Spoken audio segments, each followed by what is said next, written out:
So welcome to the business meeting of December 9th, 2021. We are reconvening after being in executive session, and I'd like to open the meeting with a pledge to the flag.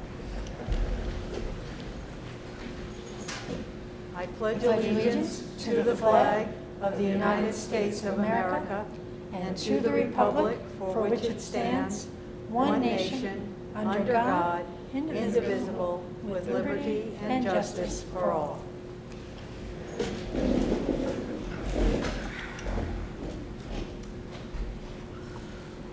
Okay, the first item on our agenda is public comment on agenda items.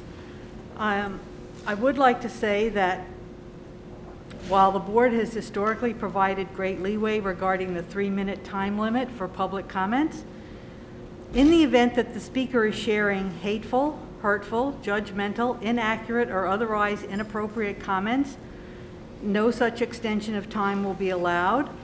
The board wants to hear from the community. We want to hear specifically about your child's experiences, and how we can improve them. So, with that being said, do we have anybody that would like to speak on the listed agenda items? No? Okay. The treasurer's report for August 2021 is available in the business office.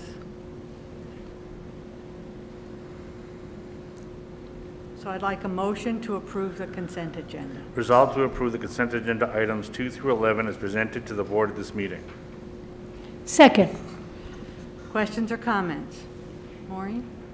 Hi, tonight's consent agenda includes approval of minutes of the last board meeting, placements for the CSE, CPSE, which comes out of the PPS department, approval of updates to the 2021-22 substitute listing, additional work hours for various staff members, approved to dispose of certain district items. These are art molds from the high school art department, which have had no use in the district for many years.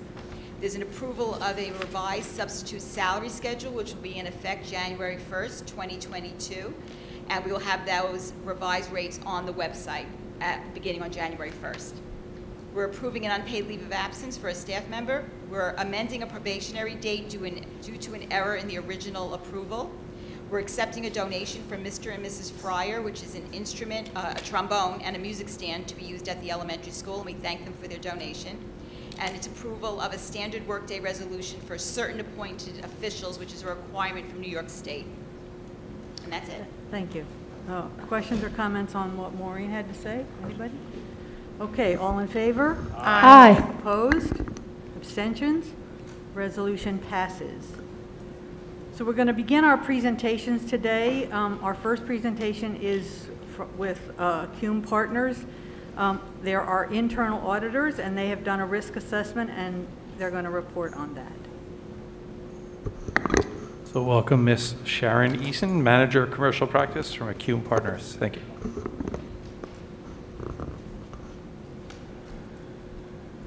Good evening, and thank you.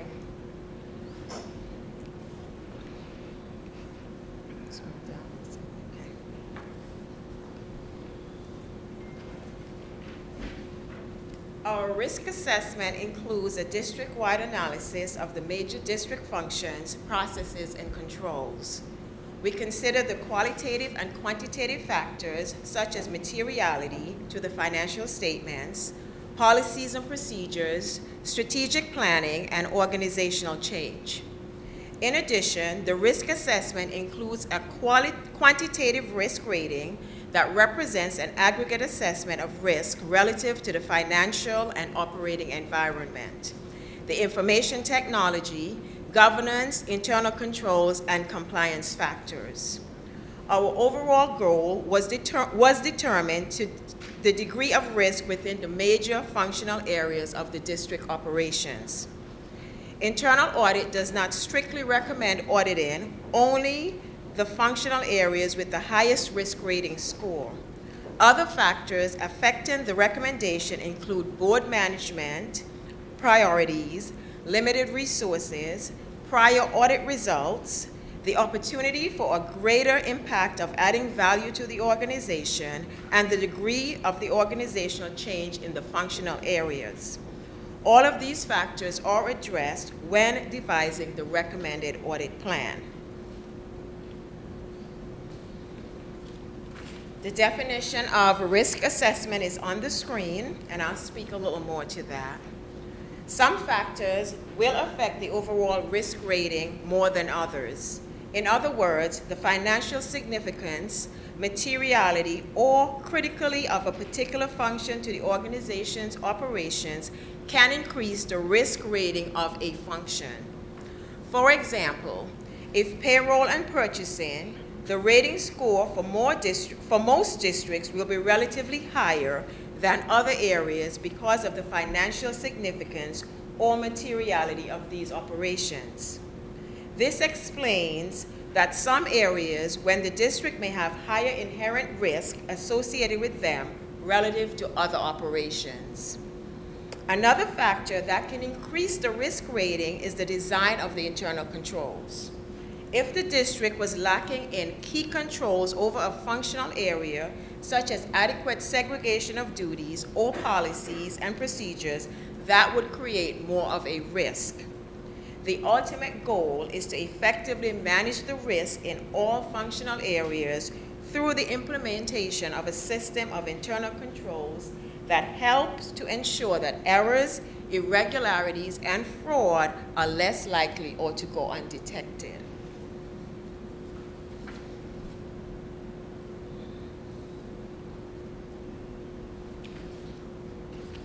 In performing our risk assessment, we categorize the district into functional areas.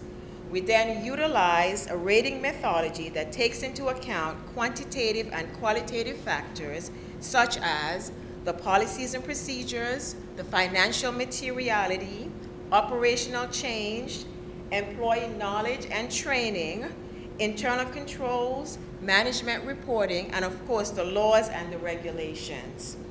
The factors were individually weighted by relevance and importance. Then a risk matrix was developed to compromise of the factors across all functional areas. The composite rating score are a level as follows. Low rating is less than 131 in the score. The medium rating is between 131 and 210. And high rating is between 211 and 300. On this slide, the visual rating is we show the visual rating as a fiscal year over year.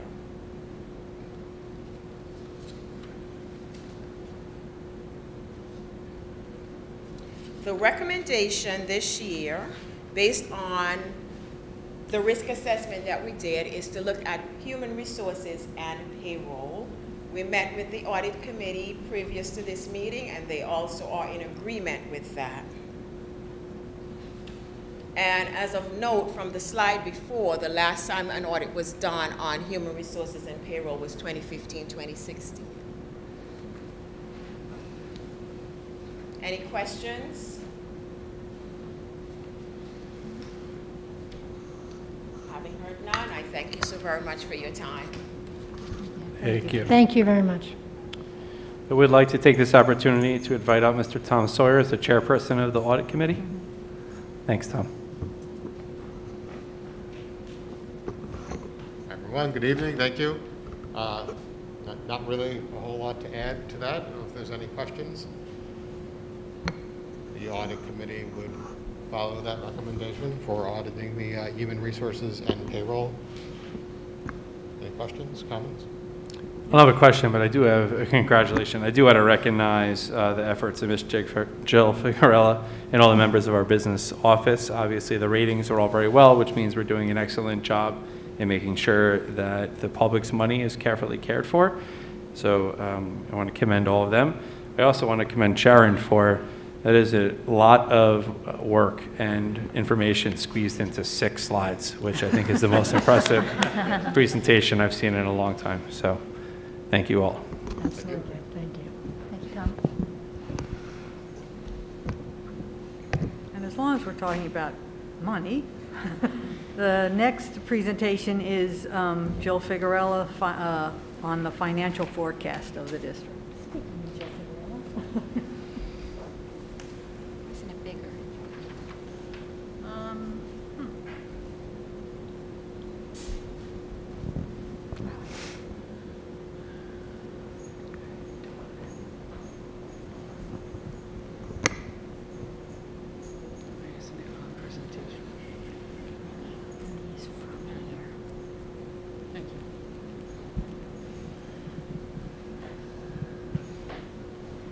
Good evening. Can I remove this while I'm talking or no?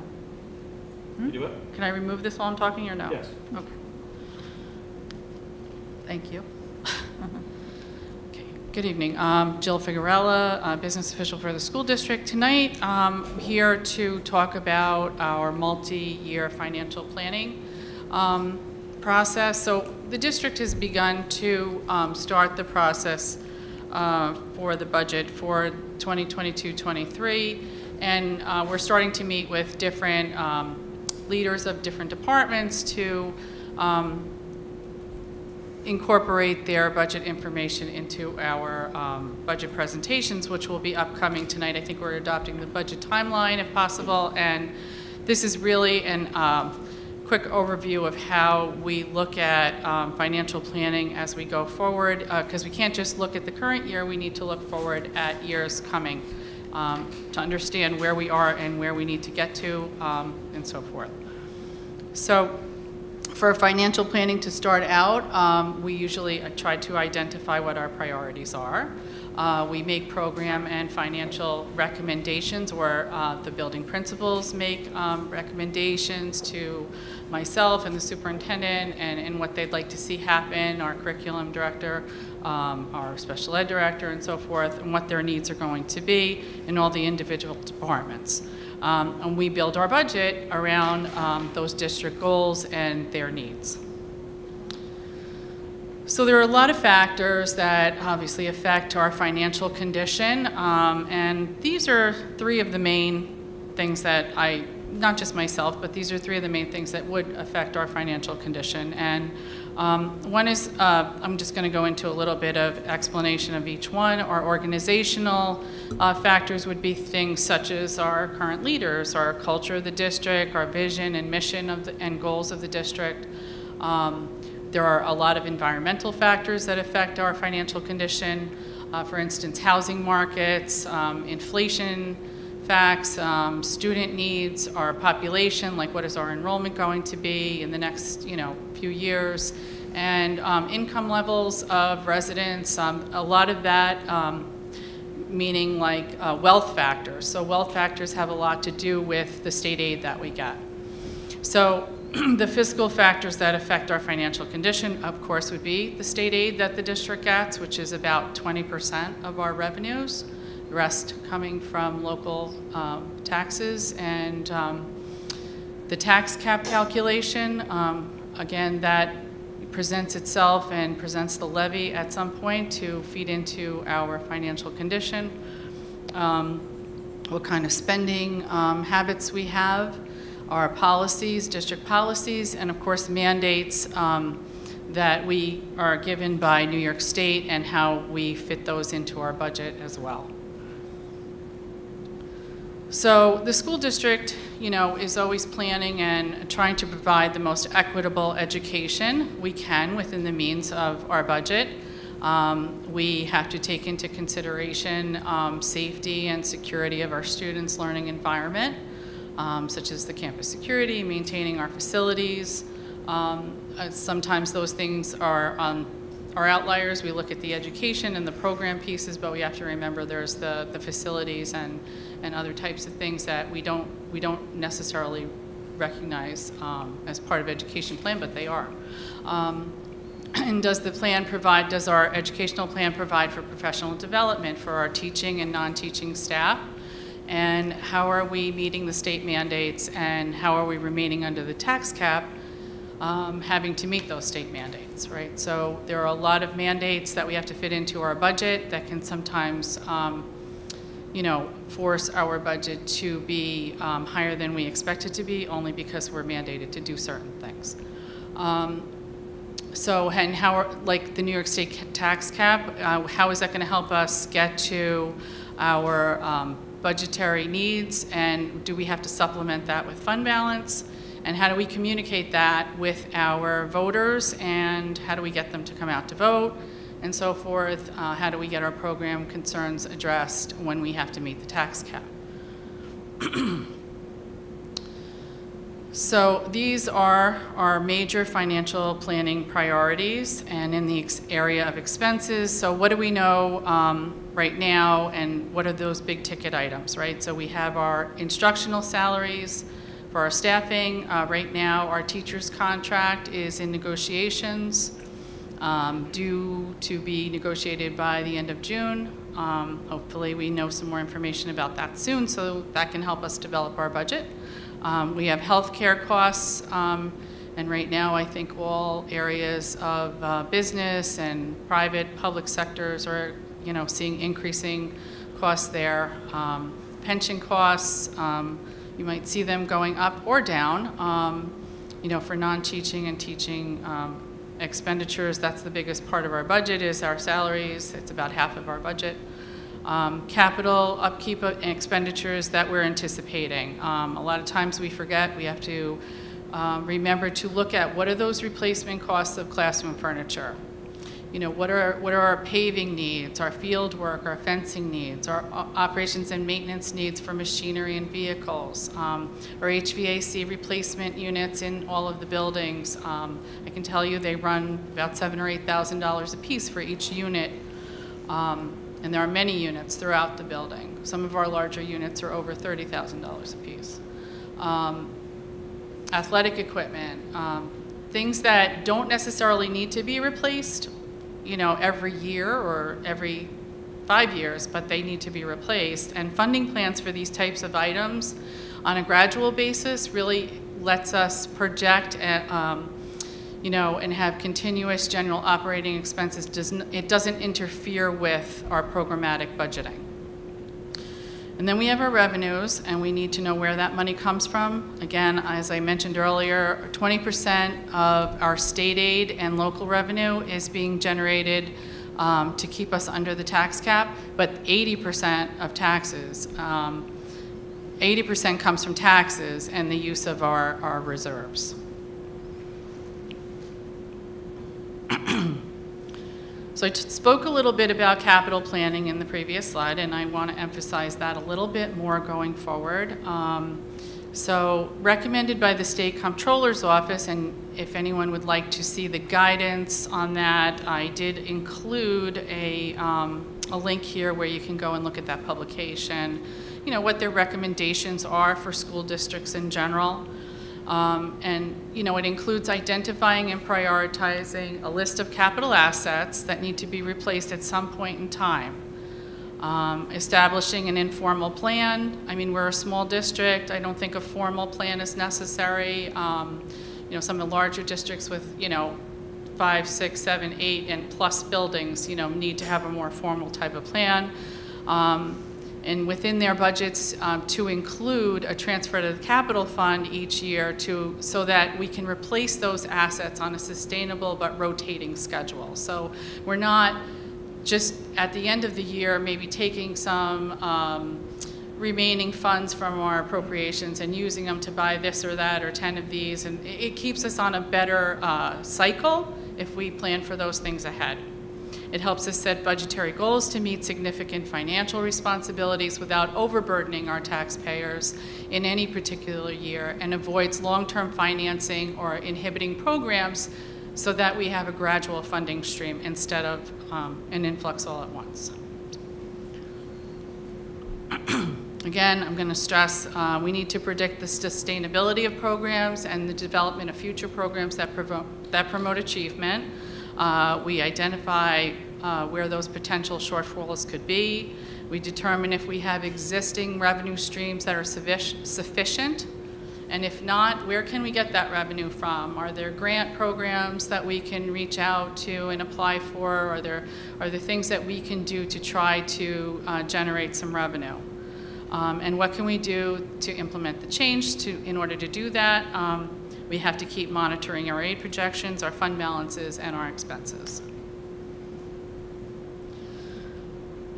So from last year to this year, there's many assumptions that have changed, but these are some of the key ones. Our environmental changes, of course, due to the pandemic and what our needs are going forward as far as health concerns go. Federal stimulus aid, we are still waiting for approval on parts of that program that are being granted to the school. And again, I want to reiterate that we should not be using those funds for unsustainable expenditures, because once we start doing that, we can no longer continue to do those things once that money is used up. It is not part of our operating budget. It is a separate amount of money. Of course, another assumption should be that inflation trends threaten affordability for us. For example, interest rates, bond ratings, and obviously politics at the state and federal level. So some of the unintended consequences that we have from all of this are every year different consequences, but we have some favorable ones and unfavorable ones, of course. So as far as our favorable things go, we have unexpended budget lines, for instance, due to the school closures. So that created an increase in our fund balance this past year. We've had property tax collections that were not affected in the current year, so I'm happy to report that. We are going to have, as of right now, I think 7 staff retirements, so that'll create some savings. That can change. There could be 1 or 2 more. And of course, improved technology integration for content delivery was created over this time period. Unfavorably, we have to figure out how we can boost student learning as we recover from the time lost in the classroom. We have an economic outlook that threatens investment earnings. Again, I'll mention that. Our revenues from interest earnings alone are down $100,000. And it also drove some pension rates up, and of course, because there's an uptick in retirement statewide, a lot of people are choosing to leave their profession and move on to other things. So we're seeing a lot of that. Costs for, of course, PPE equipment, additional staff to cover increased building needs, monitors, teacher assistants, teacher aides, additional technology support and equipment, and a lot of time spent on required tracing and health guidance by our own staff. So here are some forecast assumptions for 22-23. Currently, and we do not know a lot of information that's going into the budget yet, but we know some. So my anticipated budget change right now, as it stands, not knowing a lot of the information, is a budget-to-budget change of 1.56%. The tax levy, again, this is driven by a formula. So the formula includes the CPI. A CPI is our consumer price index. It is a rate of inflation that we would have to factor into the tax levy. That right now is at 0.5. It's probably going to change. I won't know that for another month. But that being said, if it were to remain at 0.5 and our budget to budget remains at 1.56, the tax levy would be approximately a 1.32% change. Now, again, all those figures can change and shift somewhat in one direction or another, so cannot hold me to that information. It's just an estimate at this point. The 21-22 state aid was, as far as revenues go, it was restored. We will continue to see restoration of foundation aid, supposedly. There's a question mark there. But again, we won't know that for another month. In January, the legislative budget comes out, and we will have a better idea about the aid then. Again, federal stimulus funds, of course, became available, and we're waiting for approval. I'm going to repeat, they should not be used for unsustainable expenditures. That is not the way that we should think about using them. Expenditure changes, we're going to see, we have health insurance rate increases of 6%. We know that. That is something I do know right now. For our district, that's about $450,000. Teacher and CSEA pensions, those are changing. The teacher's pension rate is not going up very much, 9.53 to 9.8.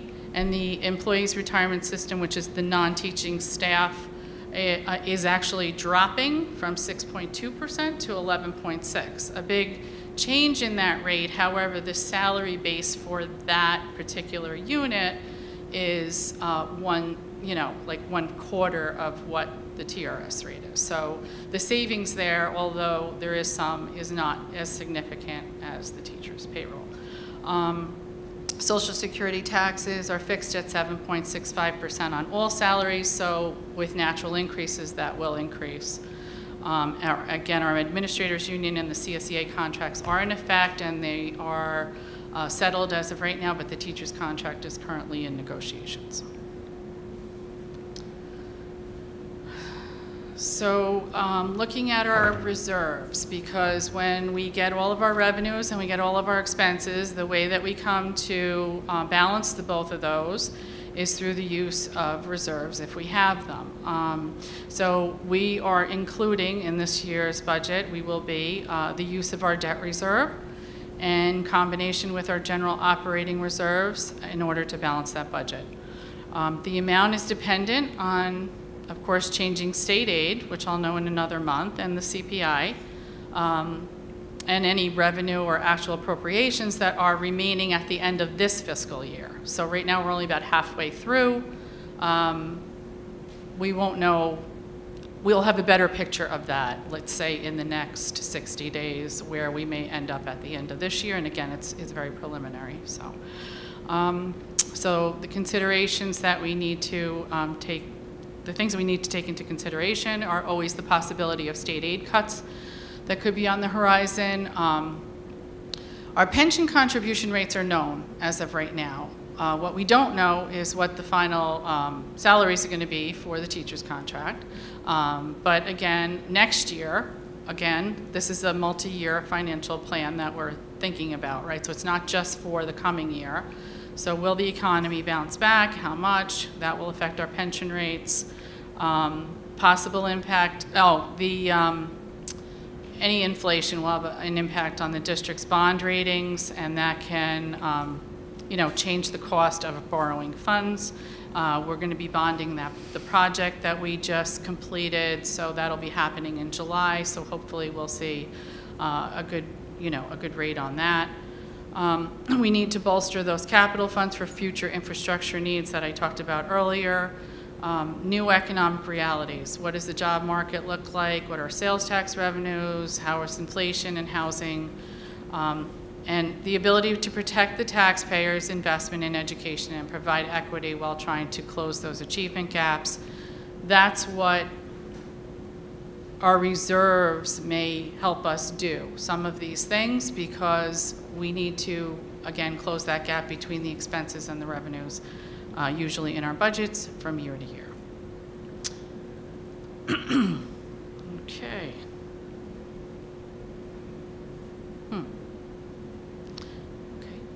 So some of additional considerations are, how do we avoid exceeding the tax cap? How do we provide strong educational programs while maintaining fiscal solvency and responsibility to the community we serve, right? We want to be able to check off this list, right? We want to be able to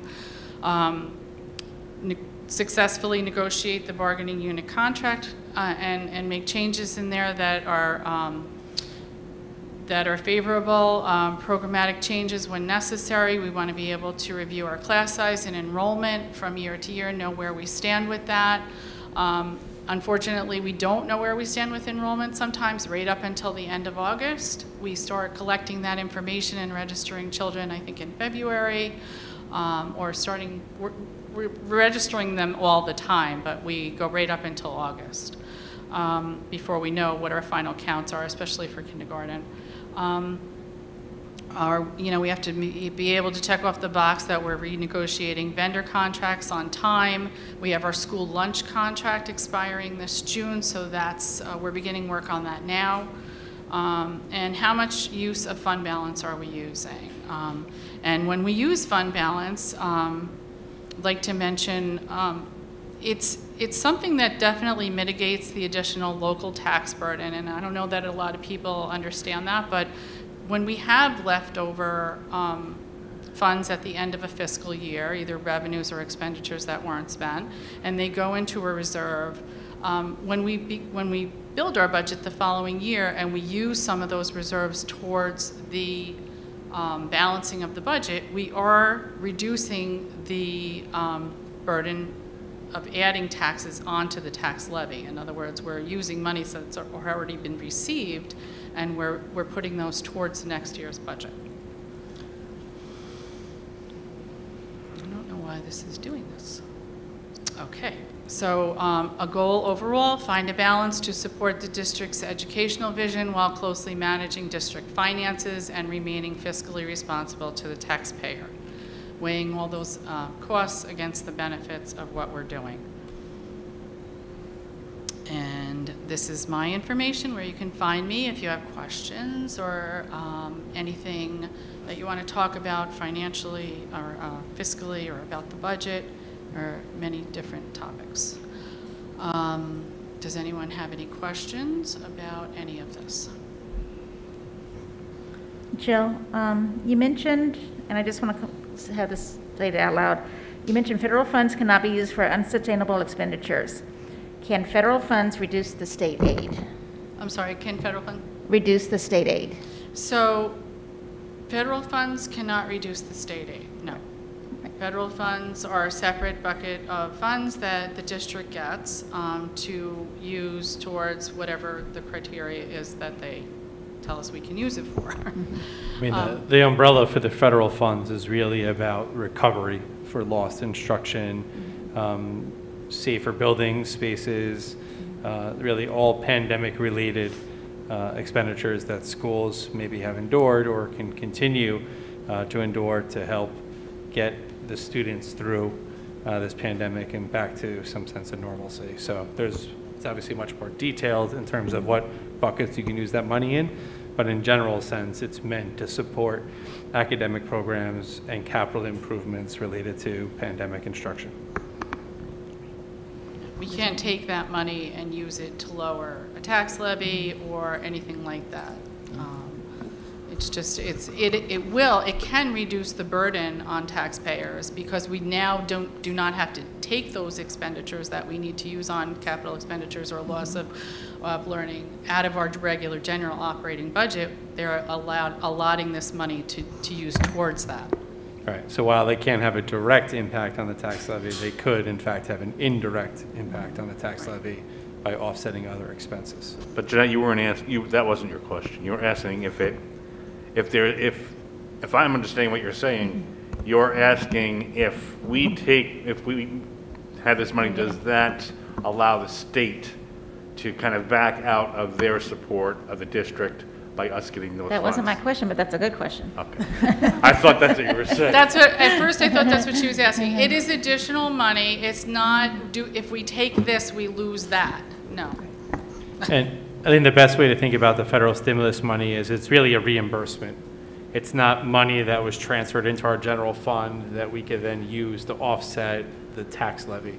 It's monies that we must first expend on qualified expenses as outlined in our application, and then seek reimbursement for the federal government for those expenses. So if we want to support a summer program, we pay for the summer program and then seek reimbursement for the federal government for that summer program. So it's not money that we have in our bank accounts, it's reimbursements for monies that we've already expended for qualified expenses, which is why it can't simply be used to offset the tax burden, because it's not real money.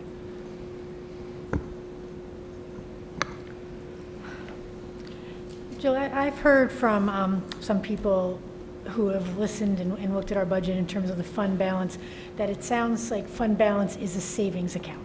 And then why should the district have a savings account? But it sounds more like the fund balance is there for, as you manage the budgets effectively, you put in, not knowing what our oil costs are going to be, what our costs are going to be. There may be some money that we didn't spend in the event that something unexpected happens, to avoid having.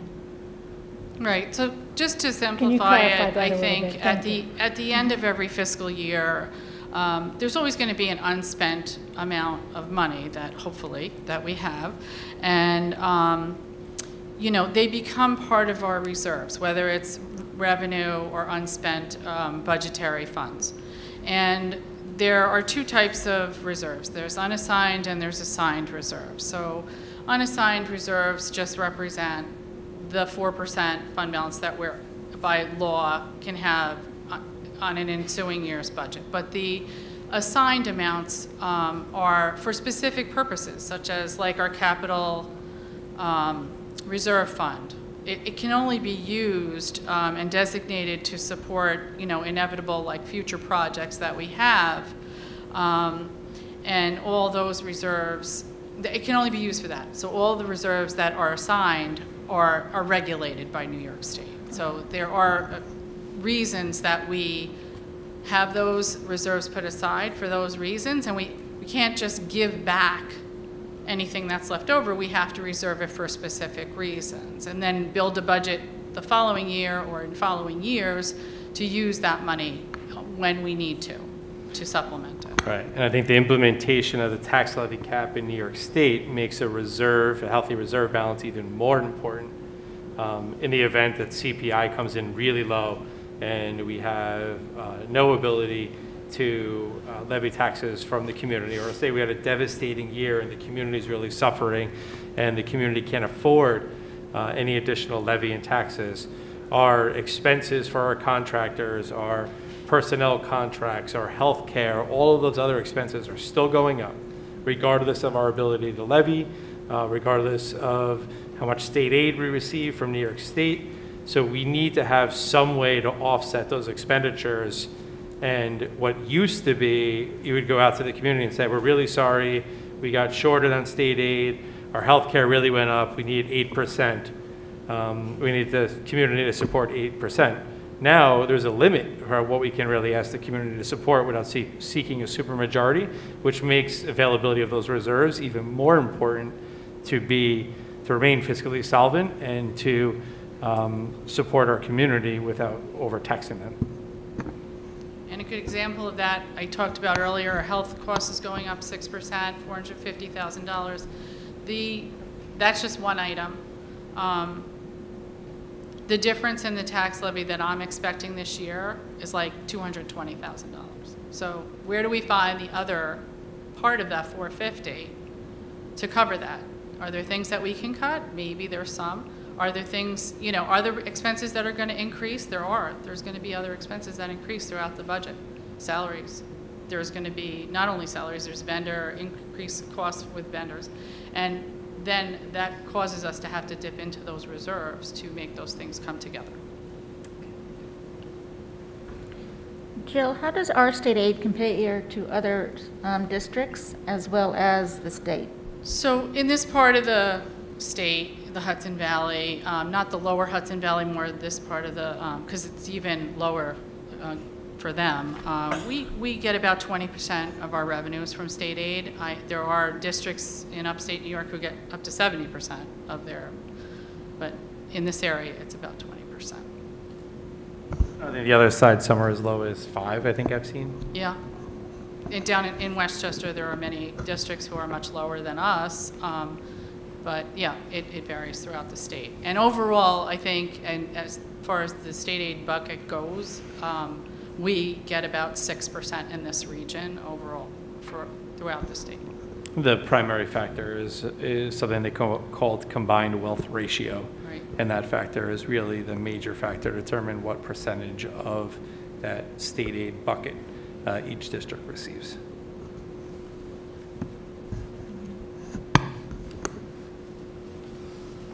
And I know years ago, before I was sitting in this seat, occasionally the district would hold a workshop not in the formality of a board meeting, to really explain tax levy versus state aid, versus, really tax levy and budget to budget increase versus the tax levy. As we get inquiries, or Jill, I know your door is literally always open. Any community member can contact you. But if we look like people really want some answers, could we consider doing that maybe, sometime this year in the spring, having a workshop or a discussion or a coffee or something? Yep. We used to have, budget meetings and advisory committee. Yep, we've definitely done that in the past. If there was interest, I don't see any reason why we couldn't do that. There's videos, there's things on our website about everything that we do. It's all very transparent. All of our financial reports are up there. But if we wanted to do something that's like more interactive, I would love to go into more detail for that group or that crowd of people that would like to hear about that and how that works. So just to echo that and to speak on Jill's behalf, we would be willing to meet with any group that is interested in having these conversations, the PTA, the PTSA, any other organization that either wants to come into our office or wants to invite us into theirs. We would be happy to come and sit down and answer any questions and do our best to explain anything or go line by line and really explain what our expenses are. We're totally transparent for how this works, and we would be happy to sit down with anybody who wants to have a better understanding of the budget and the budgeting process. That's great. Thank you. Thanks for volunteering, Jill. Anytime. He just voluntold you. Any other questions from the board? Jill, thank you very much. You're welcome. Thank you, Jill.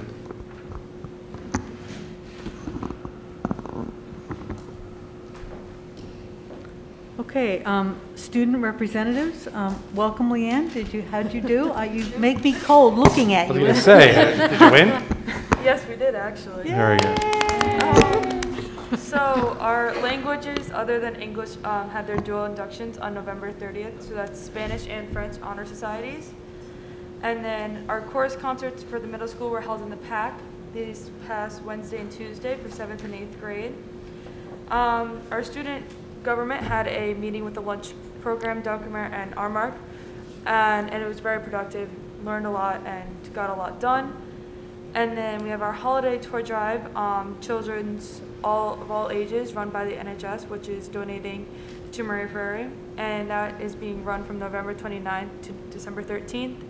And then winter sports are underway, and girls basketball has had a successful start so far. Very good. Anything else? Anything else going on? You all enjoyed the snow the other night? It's a snow day. Dominic, you want to talk a little bit about the Honor Society thing? I thought it was amazing. Yeah, so as the treasurer of the Spanish Honor Society, I was able to attend the inductions, and honestly, I believe it is amazing that we have such a large number of students, well over 24, being inducted into both societies, and that a great number of students are very interested in learning and being immersed in other languages and their cultures. And I believe that it's very important for the school to continue to encourage those programs so that we have a better worldview and a more educated populace. Yeah, it was really impressive, the number of students, really both French and Spanish. And it ran very smoothly. And Leanne, you mentioned the chorus concerts. I didn't make the 5th and 6th, but the 7th and 8th was incredible. When you figure that they have not, I think they only sang together once before. There are 3 different sections of kids that have never all been together. And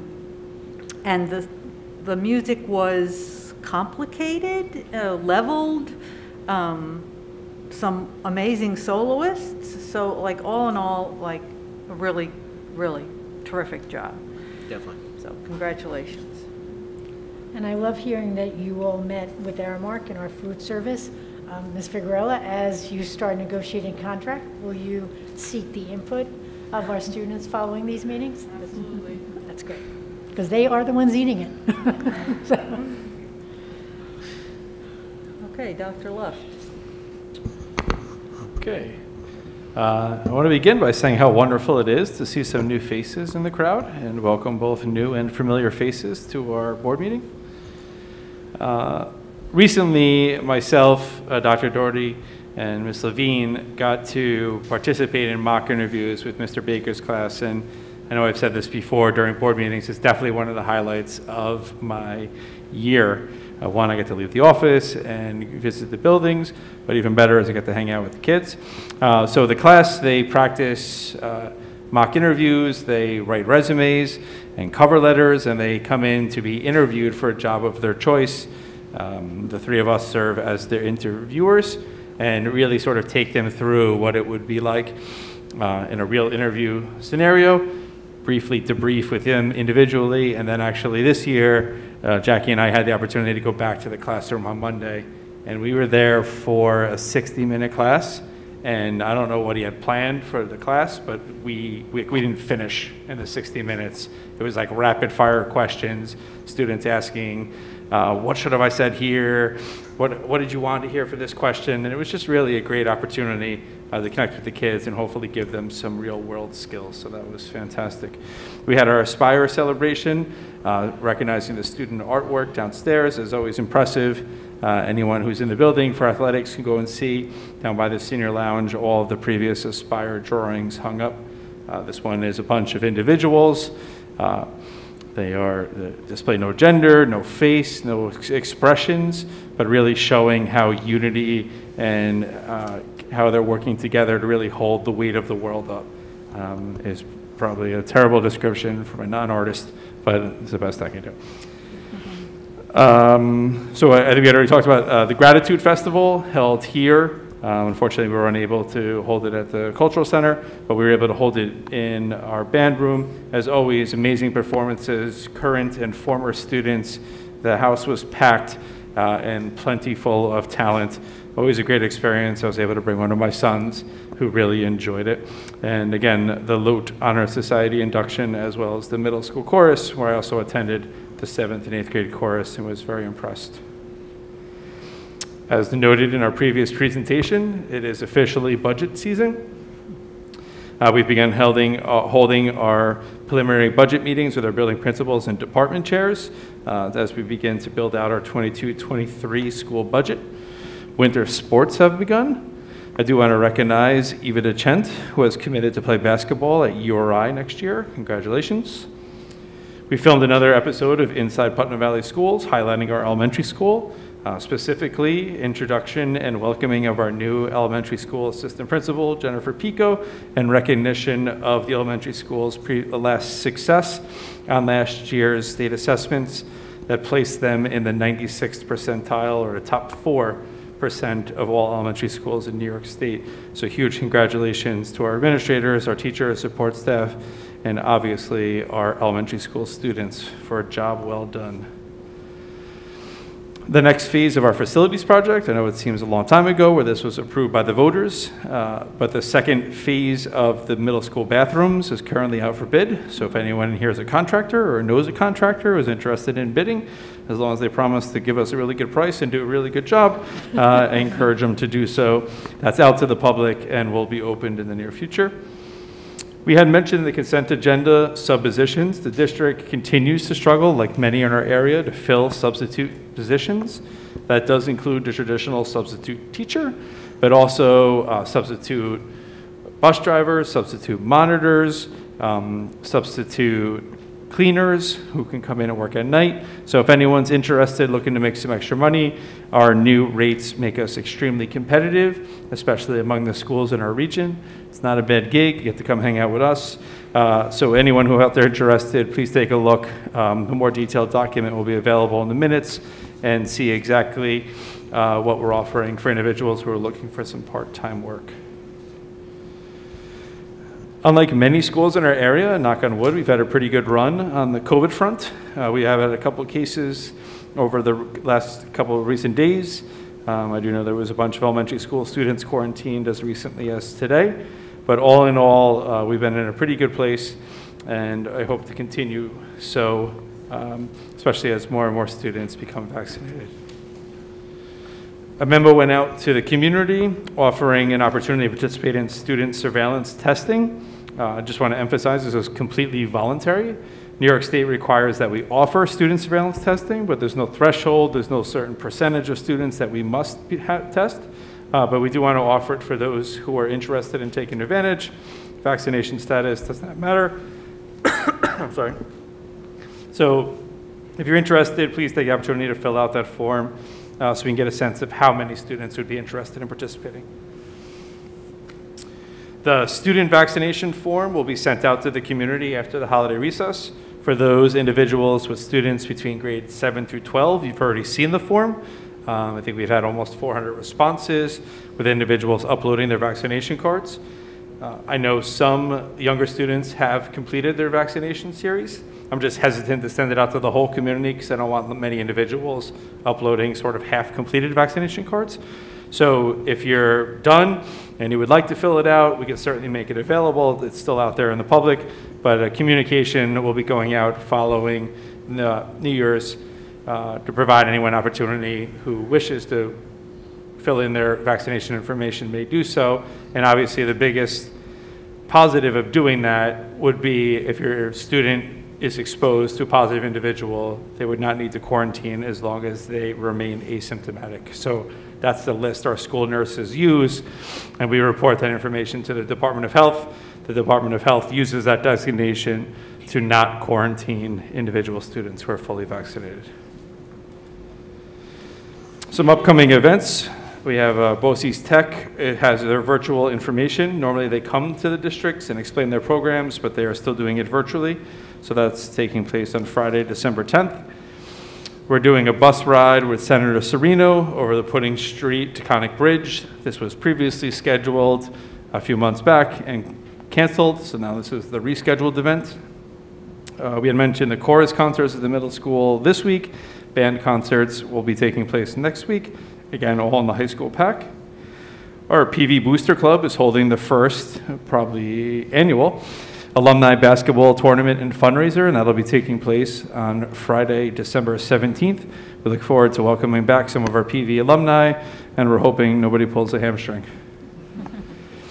And then some future, well, we'll talk about this later, upcoming presentations. Technology and operations is the first two departments to give their budget presentation, followed by athletics and special education on the January meetings. And that's it. Thank you.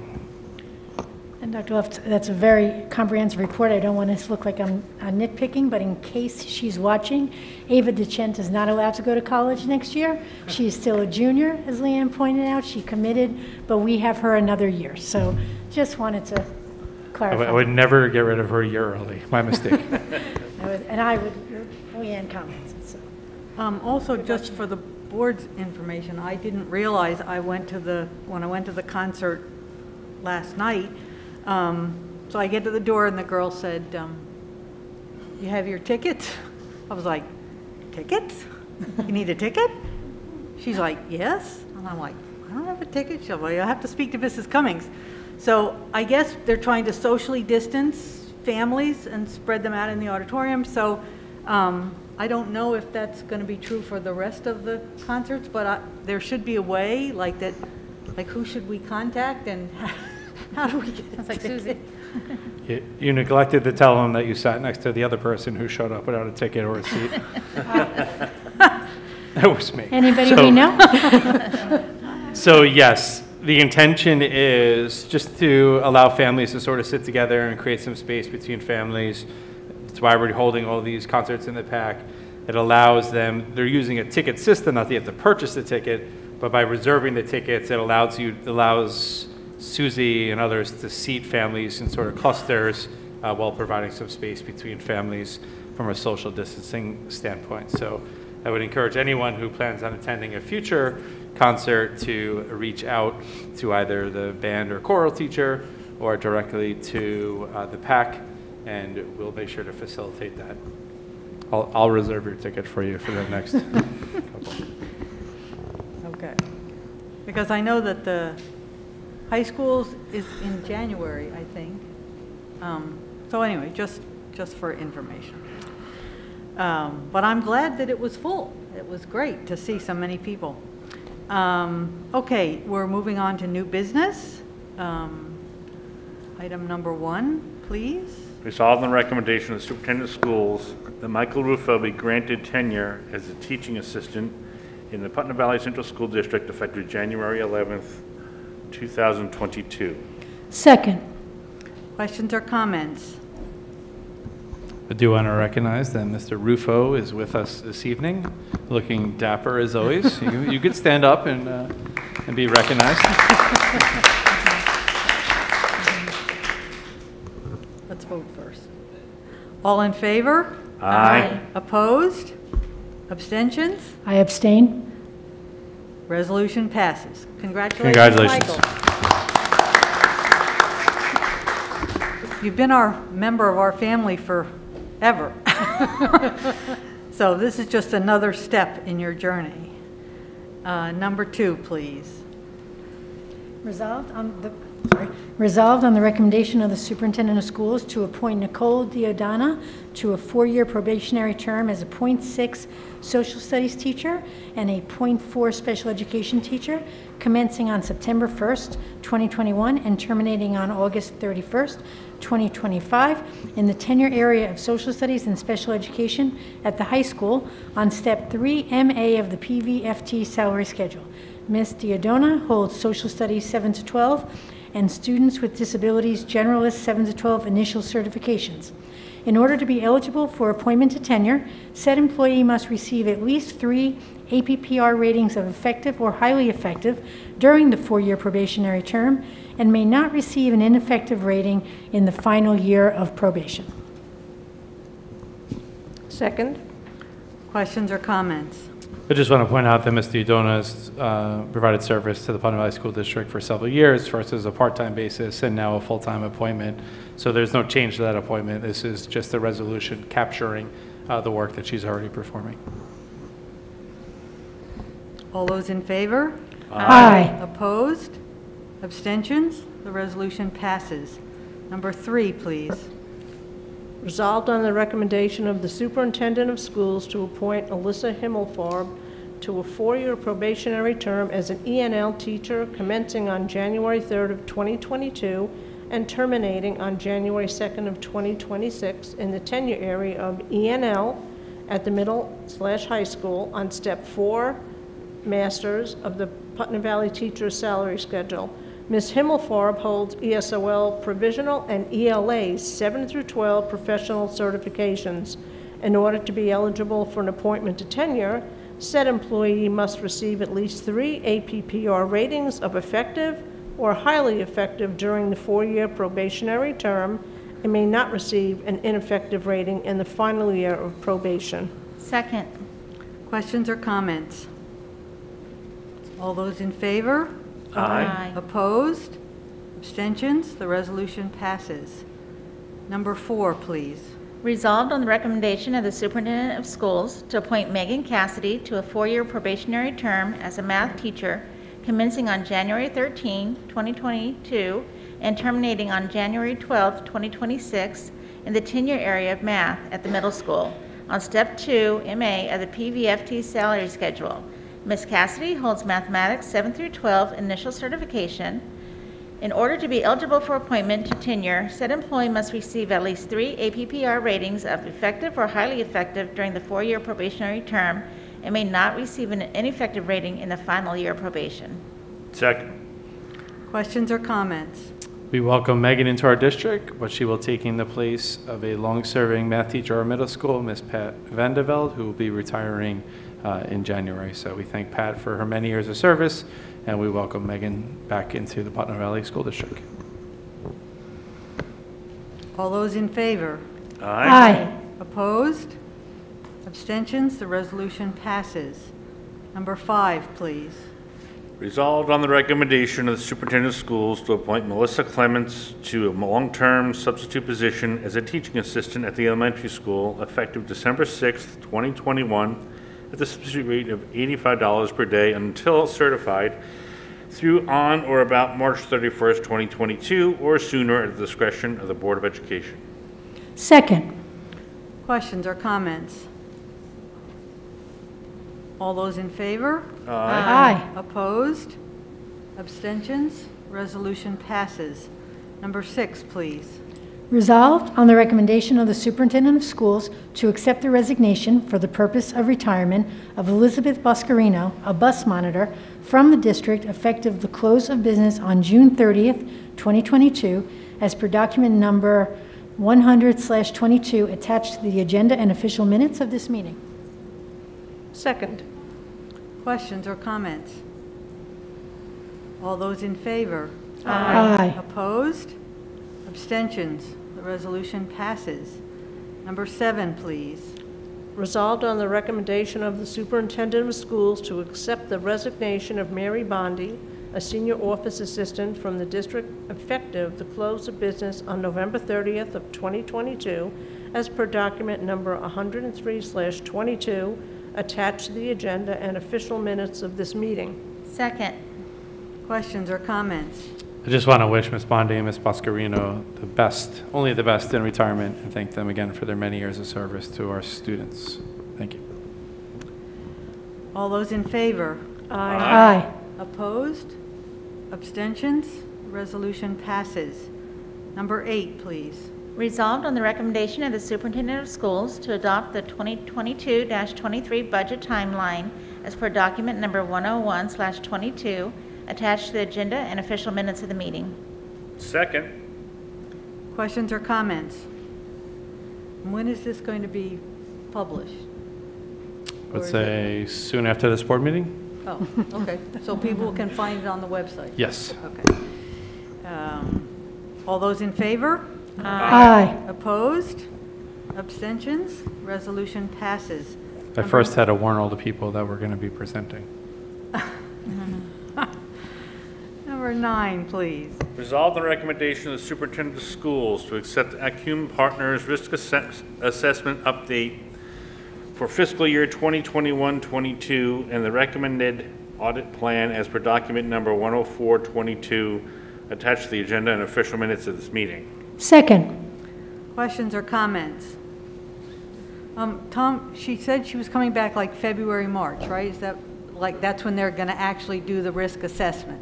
Is that correct? She said. Okay, so they assessed what needed to be assessed, then they'll come back and actually look at that. And actually assess it. Tell us what they assess. That's right. By June, she said. Sharon said. Okay, all those in favor? Aye. Opposed? Abstentions? The resolution passes. Before I open it up to public comment on any topic, I just want to go through again, the protocol that we have says that each speaker should state his or her name and address at the podium and is allowed 1 comment with a total speaking time of 3 minutes. All comments should be directed to the whole board and not individual board members or the audience. And while we have provided leeway for the 3-minute time limit for public comment, in the event that the speaker is sharing hateful, hurtful, judgmental, inaccurate, or otherwise inappropriate comments, no such extension of time will be allowed. The board wants to hear from the community. We want to hear specifically about your child and your child's experiences in our schools. Thank you. So I'm opening up to public comment. If anybody would like to, sure, come to the podium, please. Introduce yourself in case we don't know and your address. Please. Good evening, and thank you. Sam Oliverio, Crescent Lane in Putnam Valley. Just a very short story. Graduating out of Putnam Valley schools back in 1968, I attended Lakeland High School. My junior year, that would be 1969, 1970, I had a great English teacher. His name was Mr. Mahoney, Gerard Mahoney, and he was fantastic. And one of the assignments he gave us during the holiday break was get a book that you've read, fiction, nonfiction, science fiction, didn't matter, and you're going to do a book report on it and present it to the class. Well, I was a big reader, still am, and he said, what you want to do is on an index card, put the name of the book, the editor, hand it in, and one sentence saying why you want to present this book to the class. Next day, I handed my index card in, and towards the end of the class, he gave us some written work or some reading work to do, and he was going through all the cards. And at the end of the class, he said, "Sam, can I see you?" I said, "Sure, Mr. Mahoney, what's up?" And he says, "The book you chose." I said, "Yeah, Catcher in the Rye by J.D. Salinger." And that character, Halden Caulfield, it's me. I mean, when I read that book, that's me. I love it, and I'd like to present it to the class and talk about it. And he said, "Sam, I can't accept it. You got to pick another book." And I said, "What are you talking about?" He says, I can't. There'll be too much buzz from the community and the administration." I said, "Come on, Mr. Mahoney, you got to be kidding me." I said, "This is a great book." He says, "It is a great book, and I'm glad you read it. And I want you to keep reading it throughout your life because you're going to learn more and more each time you read it. But you can't do a book report on that here. There'll be too much pushback. It'll be almost scandalous." And I said, "Are you really?" And he goes, "Sam, I'm sorry, but yeah, pick another book." I liked Mr. Mahoney. I really did. One of my favorite teachers. So I said, "Okay, I'll get another book." Next day, I handed in a card, Profiles in Courage by John F. Kennedy. And I did my book report and turned it in. And when I did the book report in front of the class and gave it to Mr. Mahoney, he gave me an A+ on it. But what I did was to transfer the message of Profiles in Courage to reflect the demeanor and the character of the Lakeland School District. I love that school. I loved high school, going there. I wish we had had our own high school at the time, but we didn't. And what I said is that Profiles in Courage is a great book in that it talks about individuals who can stand up against the forces that hit them from society or the politics or the economics of the moment. And unfortunately, the Lakeland District, I said this to the class, will never fit in as part and parcel of Profiles in Courage, because they will not allow a student, 17-year-old individual, coming from the heart, to present a book that means so much to that individual. And I reflect upon that because at your last board meeting, I saw something that really upset me. We have books in the library, for children to read. And it's up to the parents to decide whether the kids can read it or not. If they bring it home and the parent doesn't like it, God bless them. But please don't ever, ever take those books out of that library or restrict what these kids can read.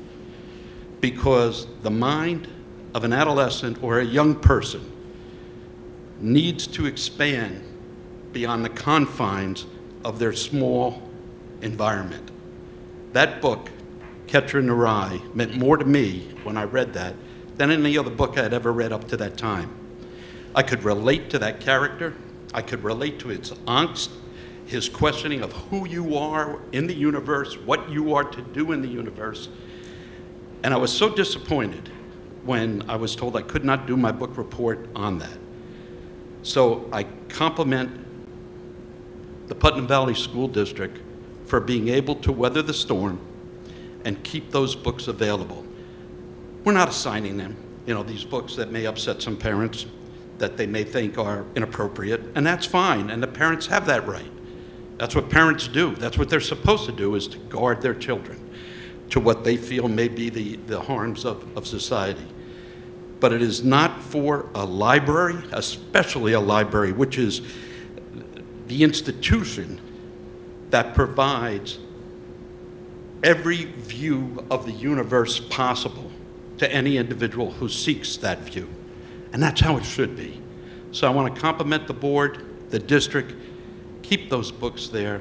Continue to do what you're doing. We need to allow our young people to explore. And if the parents are there to guide them, God bless them. That's great, because that's what a parent needs to do. but it is not our job to parent. It is our job to provide a mind-expanding experience for these children so that they understand the universe. The young man, and I don't know your name, sir, the student over there, you said something before about how important the programs, the Spanish and the French Honor Society and those classes are. And they are, because they widen our horizon of the universe. And that's what education does best. It makes us think. Thank you. Thank you.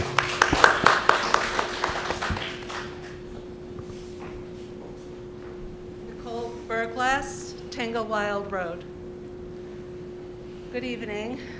I'm here tonight to address a popular but yet confoundingly erroneous statement that was made at last month's board meeting.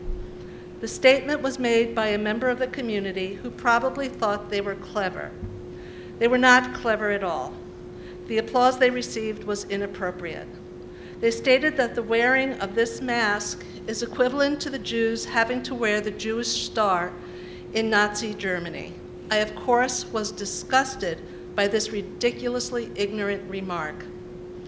As the daughter of a family of Holocaust survivors, I was raised knowing what wearing the Jewish star meant. It meant that my grandfather was grabbed from his home onto the street and ultimately sent to Dachau. It meant that my mother, uncle, and grandmother were traumatized and so scared, not knowing if they would ever see him again. It meant that my mother was mercilessly taunted and bullied and shunned by her classmates. The star was so glibly at last month's meeting likened to wearing the mask that meant that my mother was not allowed to go to school. This mask that was so glibly and ignorantly likened to wearing the Jewish star meant my grandparents and mother escaped 3 days before the Gestapo raided their home. That Jewish star made it imperative that my grandparents and my mother just barely got on the last boat from Rotterdam. There is nothing in our world that compares to the wearing of the Jewish star. Comparing wearing the mask to the Jewish star in Nazi Germany demonstrate only one's ignorance of history and ultimately disrespects not only the 6 million who perished, but also the survivors and their families. Shame on them for making such a comparison. To the Board of Ed, when that person made this statement, all of you were silent. I get why. You didn't want to respond to them. It is an exercise in futility. However, your silence has no place ever when someone makes such an imbecilic and disrespectful remark. I trust that I just reminded you of what happens when people are silent to such revolting tropes. Silence, especially from those in your positions where your opinions and stances matter, should never be an acceptable response. Thank you for the opportunity. Thank you very much. Thank you.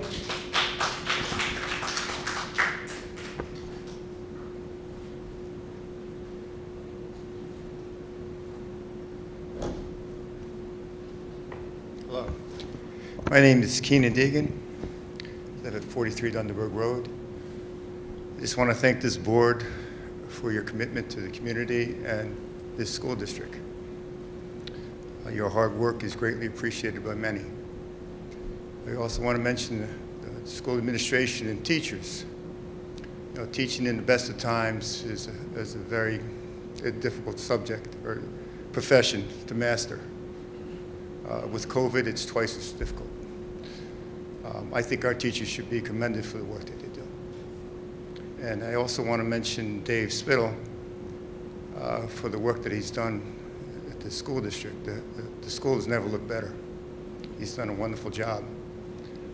I just wanted to thank you very much for what you do. Have a happy holiday. Thank you. Thank you.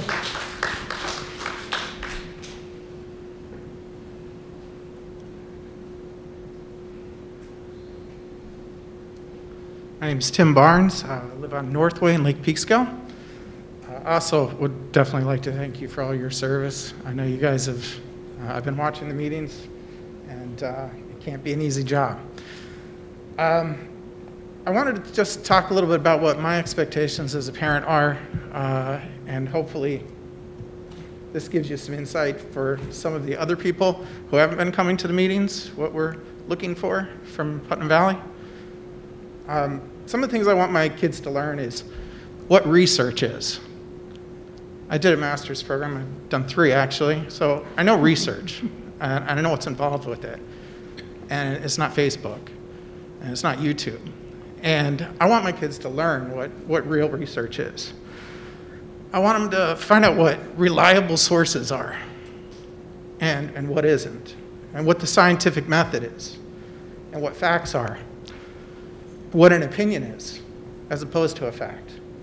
And I want them to know about the facts of our history, because apparently a lot of people don't want to know the facts of our history. But I wonder what these meetings have been teaching kids, because my kid sometimes sits in and watches these meetings. So there's got to be other ones that do. And I just wonder what we're teaching them about those things I just said, and what's acceptable for research and for facts and for opinions. The last meeting, that was pretty brutal. I literally was like trying to throw on my clothes to come over here. I knew I wouldn't make it in time. But I was so angry, and I was disappointed.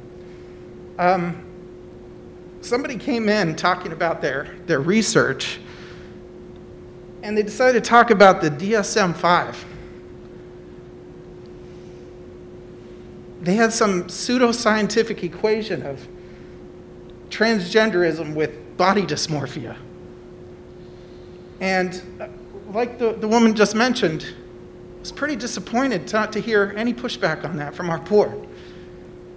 It just went. It just was allowed. And it's funny because this same person was ridiculing science, but then they were trying to somehow use science to make their point. So I guess it's when it's convenient.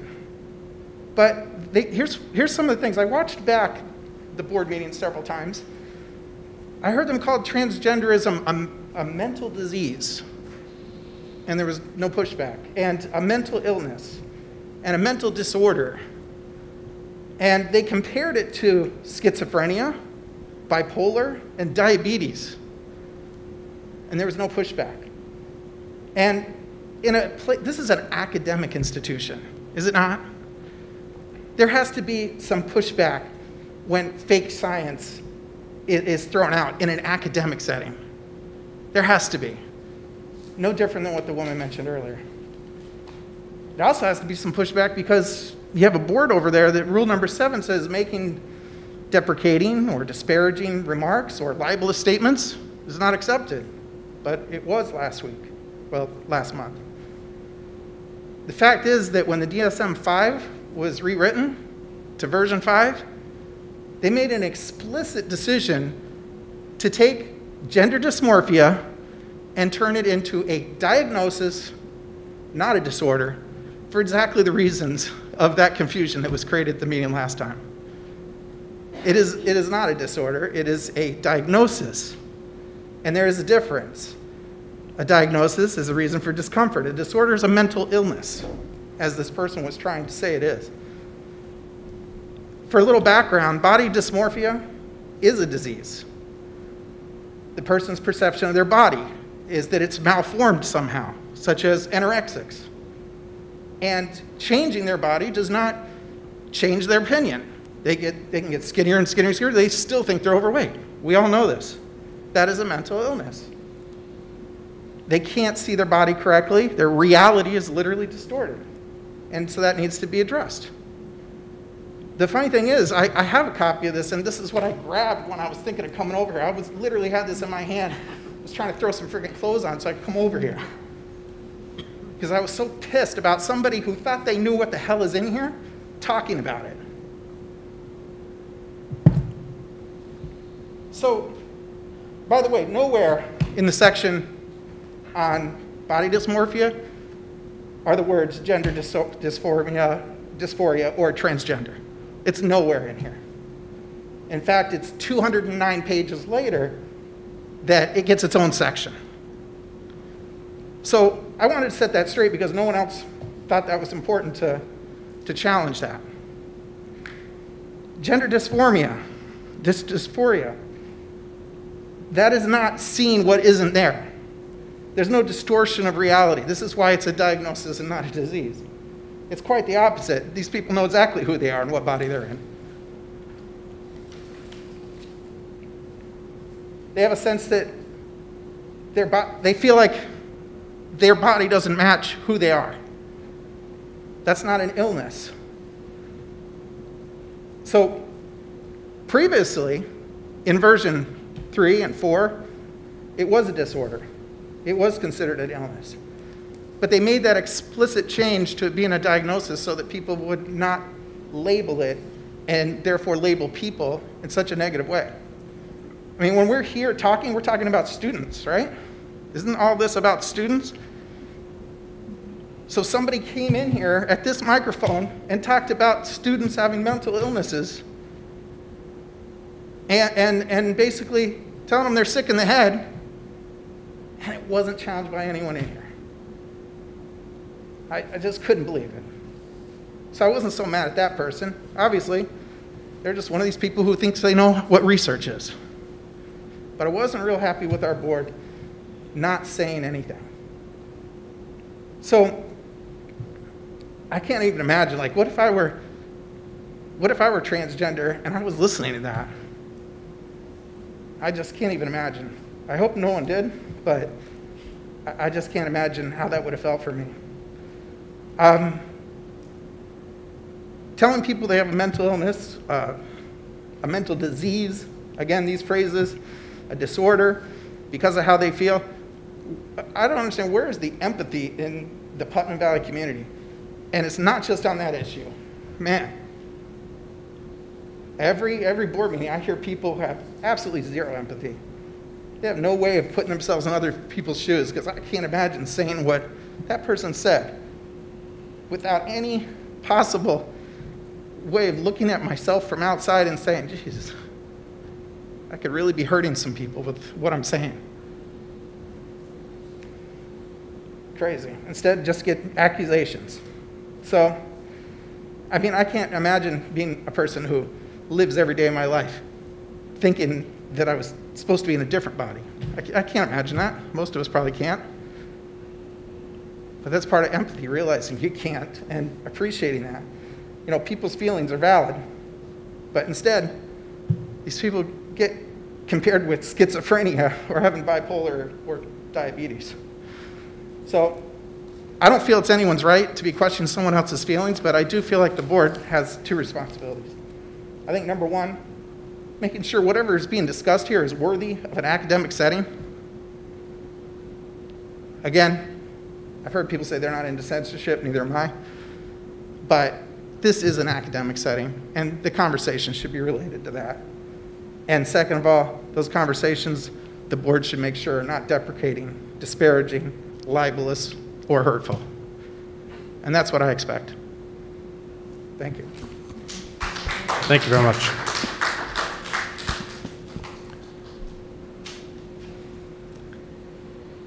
Anybody else?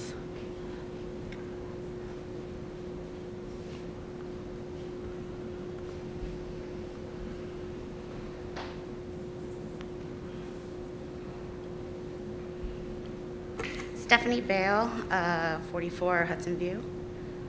I wasn't going to say anything tonight, but I have to say this because I don't appreciate hearing here about how they're supposed to censor what the speaker says.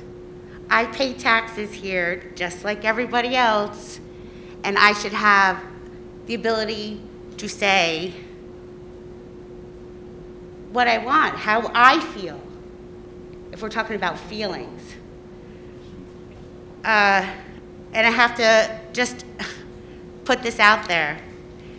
I just Googled it just now from the American Psychiatric Association. and it talks about some people who are transgender will experience gender dysmorphia. So I think you could throw around your evidence, he can throw around his evidence. It's not. Stephanie, sorry, I didn't mean to interrupt, but I just need you to address the board, not the other audience members. Okay. Thank you. And I think if the board wants to be spoken to, a couple of people mentioned you being silent. I think everybody needs to stop being silent about the muzzles on our face, what it's doing to our children, and how vaccine mandates do not belong here at all. And if we want to talk about what the Nazis did, that's exactly what the Nazis did. They separated people, first because of little bits and pieces, like, oh, the Jews are sick, let's put them in the ghettos. And then it was the stars. But we have the vaccine cards, and we have the masks. You know, it's so disturbing to me that I sit there and I don't know who's speaking. I don't know who's speaking. It's absurd. I mean, you could look up so much stuff about what the masks do. And they really don't do anything for us medically. I mean, you could read the box of masks where it says made in China and it says not for medical use. Right on the box of those blue ones that people are wearing. I wasn't gonna say anything because, but I can't just sit here and like listen to people calling for censorship again. Thank you. Oh, no applause?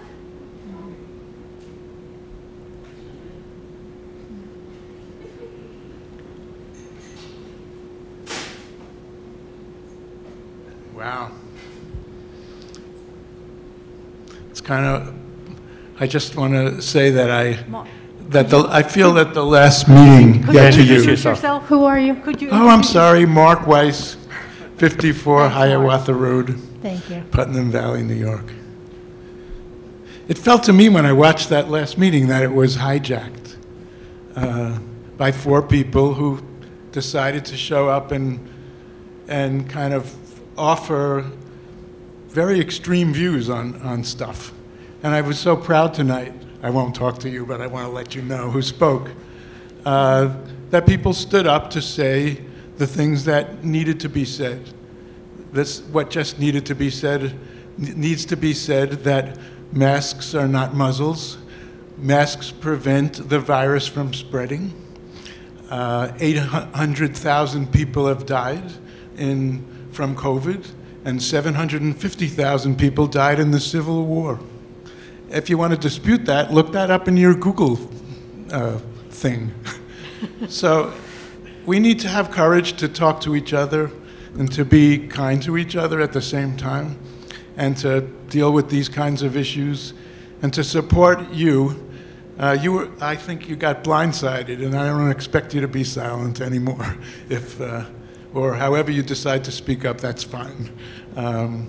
So I just think it's important for us to make this, whatever it turns out to be, a conversation and a dialogue. Thanks to Sam for having the courage to do what he did. That's it. Thank you. Thank you, Mark. Thank you, Mark. Thanks, Mark.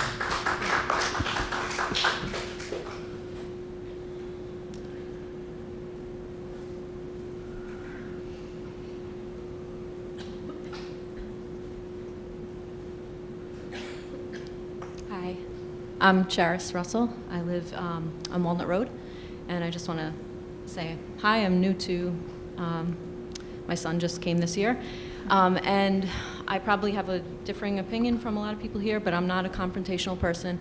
But I just wanted to say, in hearing this, like, I agree with no censorship. I agree that everyone should have a voice, but I do feel, as being in a minority in some of my beliefs, that there is censorship in some ways.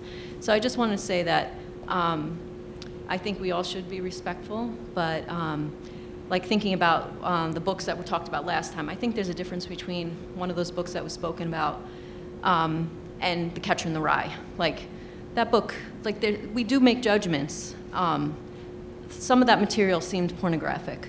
And I think that to say that there's no judgment and we just put everything out there, I don't know how true that is, because like someone had said at another time, you do make judgments and you don't have certain things and you pick and choose. So just, I don't know, if just we could all be honest and respect each other, but see that maybe some parents maybe don't say things in the best way or they come across in a bad way. I think at the heart of it, they care about their children, and we all care about our children. But I do see that there seems sometimes to be a double standard on the materials that are allowed or not allowed or provided for. So I just wanted to say that, but thank you. Thank you. Thank you, and welcome to the community.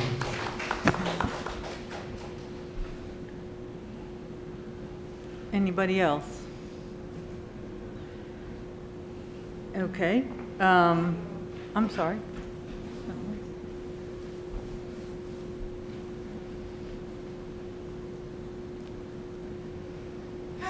Good evening. I'm Jennifer Carpenter. I live on Old Oregon Road, Cortland Manor. My daughter's in the 11th grade here. And I just want to say, you know, when we first came to the school district, we came from, she came from private school, and we entered the school district when she was in 5th grade. And I worked down county, and I was concerned about her being so small and leaving her way up here in Putnam, and I'm working so far away, and we were there. Her first day of school, she came home, and she was so excited. And it was the best day that any parent can have. She had Mr. Carlin as her teacher. And the way that he invited her as a new student in the class, I think she was the only new student at that time. And the way she was incorporated into the school community and from then on, and how she was able to find her way. You know, I've always really appreciated the Putnam School District for being so welcoming. We are raised with Christian values, and one of the things she's left when she leaves home is to treat people the way you would like to be treated. In terms of judgment, we recognize that people have different experiences, and people have different values, but as long as your values do not cross over and infringe on the rights of others, we have to be respectful. And that's the way she's raised.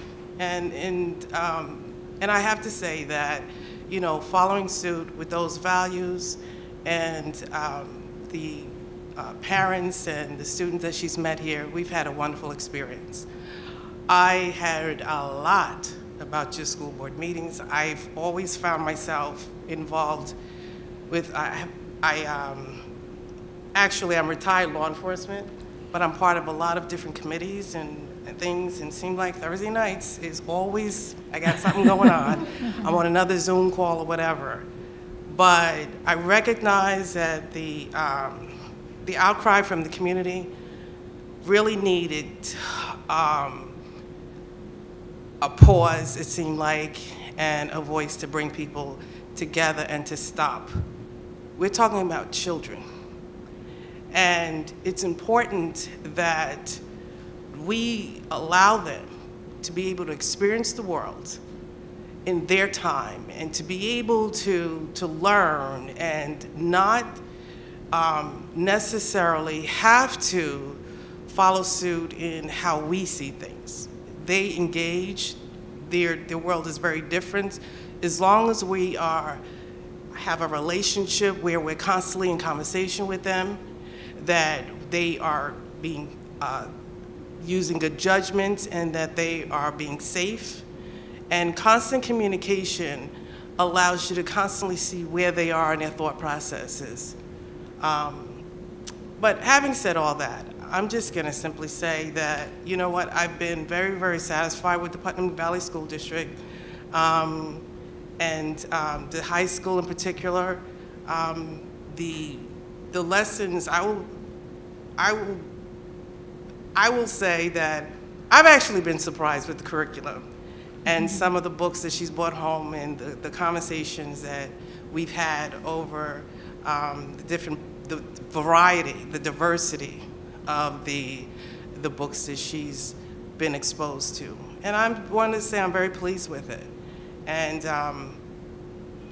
I just wanted to be able to come tonight and just say thank you. That's it. Thank you.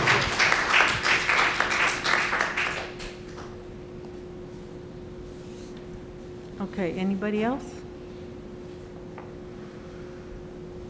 Okay, the board, do you have any comments before we move into topics for upcoming meetings about? That's after. Huh? That's after? Okay. So, topics for upcoming meetings. I was ready to jump for the board comments. I was already for board comments. So the upcoming meetings, I think we had briefly mentioned, we're now at the budget season. So next board meeting will feature, I forgot, what were they? I opened them up. Technology and operations, and then the following one would be athletics and special education. Those are the next two meetings coming up in January. So we are now in budget season, so most of the presentations will focus on budget-related topics through March. That's it. Okay. So, comments.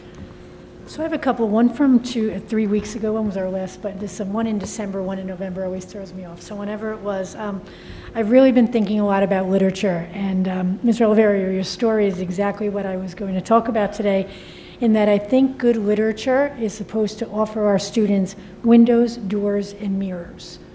Windows and doors into peeks into worlds that are different from theirs, but which I think we often do, but equally important, mirrors, so that they see themselves reflected in literature, or that they see someone in their life reflected in literature. And it is if one book speaks to one child in 1 year, that book did its job. And I don't think we can't put our own opinions about certain books on it. We need to make sure, obviously, that there's certain standards of appropriateness and grade level, but we're not making things up. We're following state curriculum, we're following state guidelines in terms of what books, but we want to make sure that our children see mirrors, as well as have those window and door opportunities. And, you know, I happen to not like Catcher in the Rye, Mr. Oliverio, personally, but I do know many friends who said exactly as you said. They were Hole and Caulfield. It went over my head. It just wasn't for me, but so many other books were. And I think that that is the point of a school library, to have those options to speak to the different people who have good opinions or bad opinions about the same book. So I just wanted to say that. I just wanted to sort of send a reminder out there. The public comment at the end of the school board meeting is really meant to be a comment and not a public debate. That being said, anybody who's watched any of these board meetings know that is something I'm not necessarily capable of. So I oftentimes engage with speakers, correcting inaccuracies, making sure the story is straight, or sometimes sharing my own personal feelings, which I probably shouldn't be doing either. And that's sometimes we make the decision not to respond, because sometimes just responding may actually make things worse. That is oftentimes a tormenting experience, and it's not one that comes without regret. I can promise you there are many board meetings where I leave and go home and perseverate on what I wanted to say or what I should have said, but chose not to for whatever reason. I also want the community to be aware that many of those conversations, although they may not take place in this format because it's not appropriate for them to, does not mean that those conversations are not had in other formats or ways. And oftentimes follow-up happens on an individual basis. So I will continue to stand up for our students. It is my job to stand up for our students.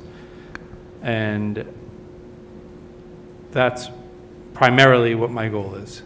So I will try to do a better job. I will be respectful of everyone. As we shared here, there's lots of opinions, and everyone's allowed to have their own.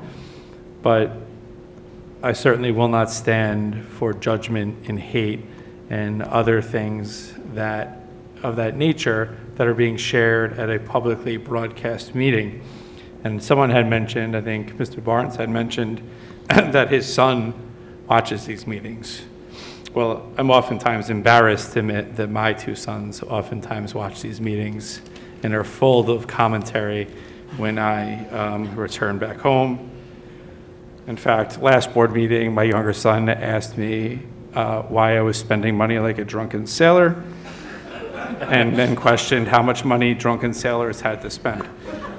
So it's just important to know, I really do try my best to correct inaccuracies, to provide any community members the freedom to share their own beliefs, because they're free to share their beliefs. But I do agree that when a line is crossed, that we have to do a better job of redirecting or stopping, because this is not an environment to judge other people's kids. It's not an environment to share hateful messages, and we have to make sure that does not happen any longer. So, thank you. Just thank you for your comments. It's truly appreciated, and your attendance at these meetings. Thank you. And Dr. Luft, I know a lot of boards, there's never any talk back. The public comes to the podium, they say their thing, there's a 3-minute timer, the light goes off, the person sits down, and that's it. Because we're a family, we're a community, we're small, we've never operated like that. But it's always been difficult. I've been on the board 12 years. When do you go back and forth? When does it become a private conversation? And when is it appropriate? And also, as somebody who is elected to the board, I have to be careful that I'm representing everybody in our community, and that my opinions are my opinions. But of course, they're going to inform my decisions. And I had a point. I really did. It is difficult when your lives collide, and when I come to these meetings after having facilitated the GSA in my school, where I was in a completely different conversation. And there's a lot I could say, and sometimes it's just easier, and I know that's not good either, but it seems more prudent to not say anything. But I'm always willing to discuss my personal opinions if anybody would like to speak to me at any time. So. But I do, as Mrs. Jeter said, thank you for reminding us how important our role is. No, Mr. Ferraro? No. Okay. Students, do you have anything to add? Okay. We do. Go ahead. No, but we do really want to listen to you and to what you think. So don't ever, hesitate to share your thoughts and ideas, because the reason you're sitting here is because we're all old and you're not. So, and you see things differently sometimes than we do. And it's important that we have your perspective in terms of our decision making. So, please feel free anytime to share. And I won't put you on the spot. Maybe. So. I recant my not having something to say. Because I'm embarrassed, because a lot of the comments today are 100% correct in putting pauses on incorrect information. It's just falsely not correct. And then some of it, at least personally for myself, and this is not a confession of any sort other than a confession of ignorance, I don't know what's in the DSM. So, it's hard for me to kind of put a pause on facts when I don't know what they are. And now for sure I'll definitely look some more stuff up, and not on YouTube. So I apologize for not being more informed on that, and I will I'll work to be better. Yeah, and it's nice that members of the community feel like they can come and help us to understand if they have expertise in a certain field, or opinions about certain things, or things that happen to them that have affected them. Because I mean, those are important parts to hear too. So we do thank you for that. Can you go to the microphone though, so that everybody can hear it? Thanks. She has her coat on. She's just almost out the door. He snatched her back. Okay, so something occurred to me.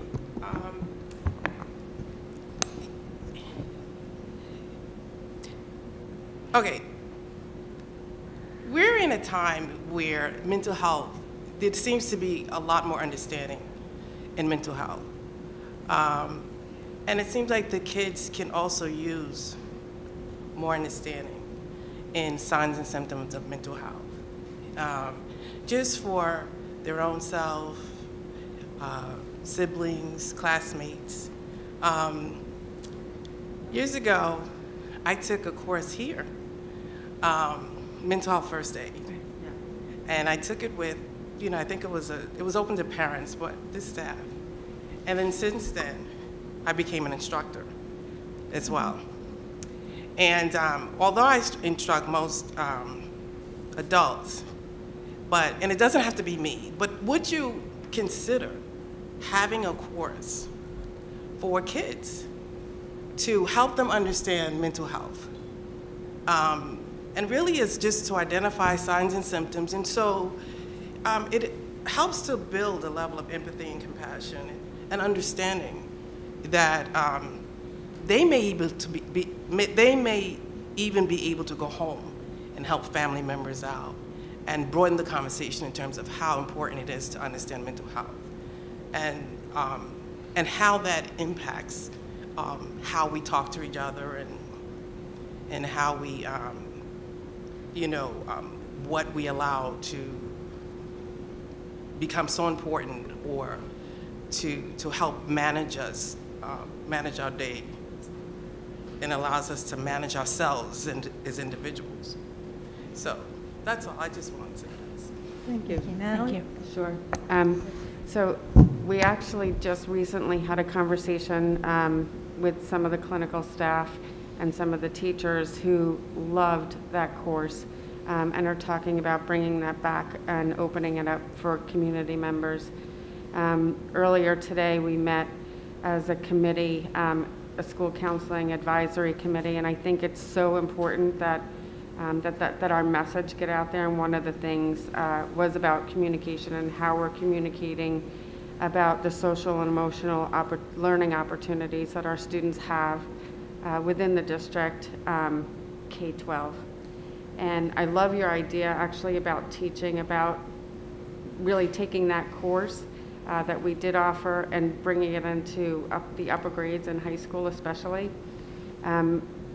We have started to really align it. What we've seen coming sort of out of this pandemic is some students, really the pandemic was, they were fine, they were okay, they had, decent, it was hard, but they're okay and resilient.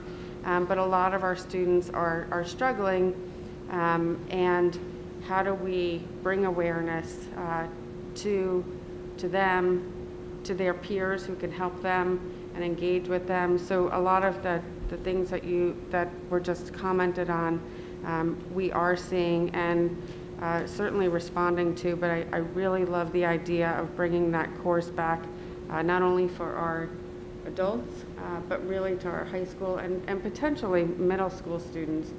And in our elementary school, our school counselor does a lot of push-in lessons, really just bringing awareness to words like anxiety, stress,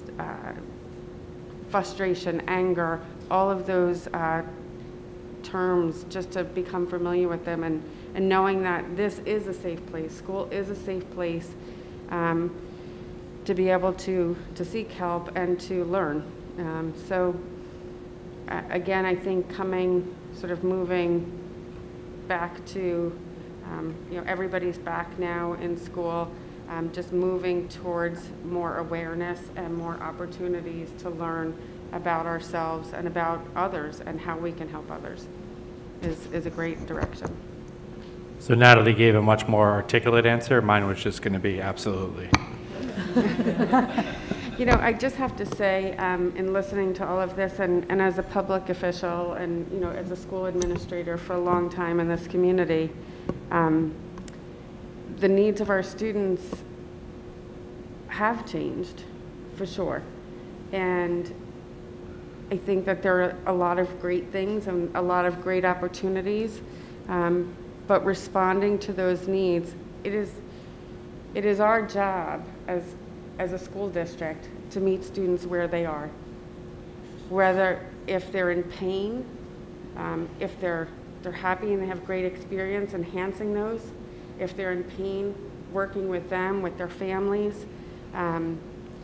If they're struggling academically, we're constantly meeting the needs of our students, and we do see a rather large increase in mental health concerns. There are lots of reasons for that. Again, we're a public community who has to respond to the needs of the very typical child who, during the pandemic when we first shut down, who got to stay home and bake cookies with their family or to go on hikes and walks, to students who literally their families did not have food. So we are a public agency who has to respond to the needs of our students, and that's our job, is to meet students and their families where they are. Not my opinions, not my beliefs, to really respond to who is in front of us. And we can always do better, and we're always striving to do better. And I think that is our goal, always, is to be a community who learns and responds. So, thank you. Well, so for the high school, there's a senior elective, which is called Psychology and Literature, and I'm currently in it. It's a half-year course, and we literally sit there and break down different, we read multiple books. I've read like 3 books already. And we break down mental disorders, and we examine them more than I've ever examined mental disorders in my life. But we also had the opportunity to have the JCK Foundation, which sat with 11th and 12th graders and just broke down how we could cope and different triggers of mental disorders that then we better educate ourselves, and how we could help better ourselves and our peers in helping our friends, our families with their struggles, which I think if anyone is interested, take Psychology and Literature. It's a great class. It's hard, but it informs you so much. It's only for seniors? Yeah. How about sharing the books with the board members? I'd like to read some. So the first book we read was Dinner at the Homesick. It's basically about a mother who has an effect on her children, and it's just about that. We watched Silver Linings Playbook, which examines people with bipolar disorder. We just finished watching The Hours and watching people struggle with depression and examine what they do to cope and different symptoms of that. We read The Kite Runner, which we're currently writing a paper on which characters have different mental disorders and how they could get treatment. I think I read another one, but I honestly forget. So we're pretty Thanks, good. Leanne. 3 out of 4, so that's not bad. Thank you. I don't know where in your schedule you find time for all this, but it's good to know. I'm confused myself. I know you don't sleep. Okay. Any other comments from the board? I'd like a motion to adjourn. So moved. Second? All in favor? Aye. Thank you, and everybody have a nice, safe holiday. Have a great holiday.